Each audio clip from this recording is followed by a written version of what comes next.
What to wear and bring to a writing conference. Hello and welcome to my writing journey. I'm Ellen Byerrum, author of Crook Tales for Two and The Crime of Fashion Mysteries. Today, writing conferences are gearing up for 2024 and I am thinking about what to wear to these conferences. Why?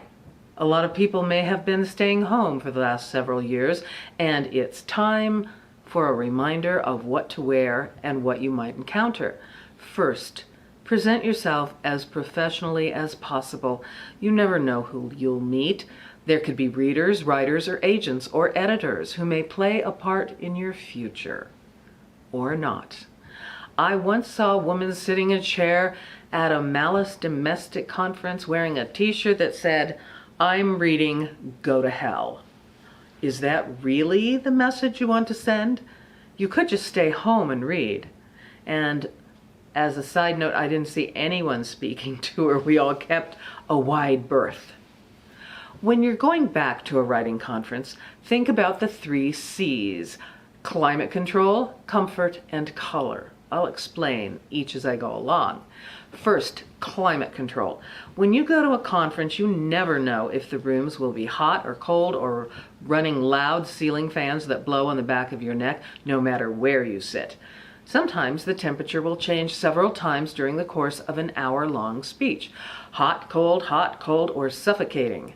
The solution is obviously to wear layers over your shirt, your top, or your cat t-shirt, depending on the conference.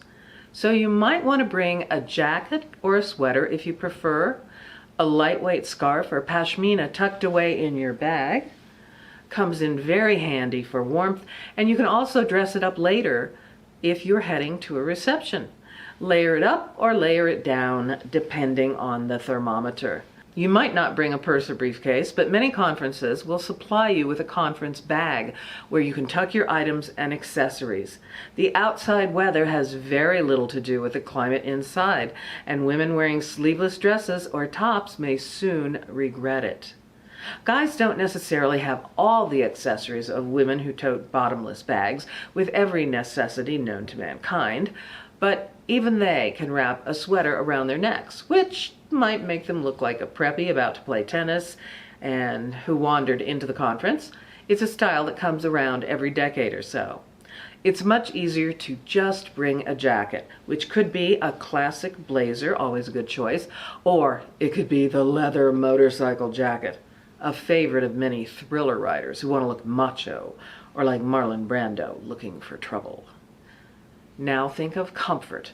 If you're sitting in a conference for hours on end or merely standing in the hall schmoozing, you're probably going to become fatigued. It's worse if your clothes are complicit in the agony, riding up or down in embarrassing ways. I recommend clothes that are not too tight, skirts that are not too short, or anything that has some weird problem like buttons that gap open, hems that hang, or other distractions. With large sleeves in style, you'll want a jacket or sweater that can accommodate the latest fashion, such as balloon sleeves, mutton chop sleeves, or ones that hang down in medieval fashion. You don't want your upper arms to look completely bunched up. At least I don't. It's one of my pet peeves.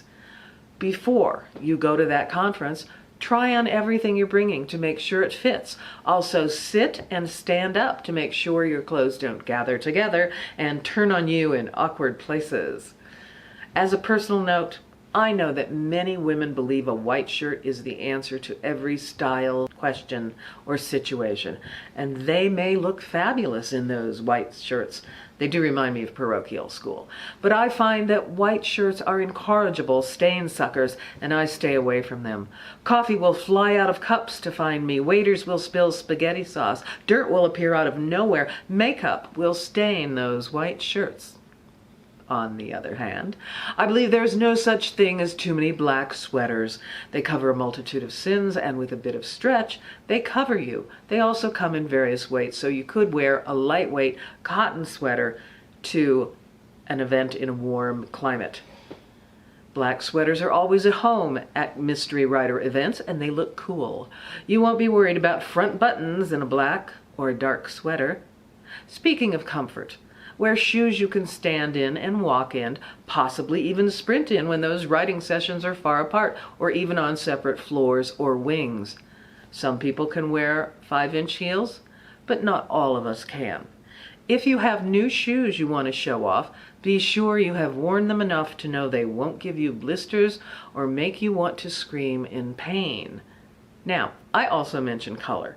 It doesn't necessarily mean you have to wear a rainbow or even colors. But when I say color, it is that certain something that makes you stand out in a crowd, that je ne sais quoi. Color could be the way you wear your clothes, a vintage suit for instance. It could be the accessories you wear, the fabrics you choose, perhaps denim or velvet. Or it could be your signature color, the one that makes you feel good, whether it's turquoise or dark green or even yellow. Also, you are going to a writer's conference. If you are published, you will want to bring along business cards, postcards, bookmarks. I sign mine.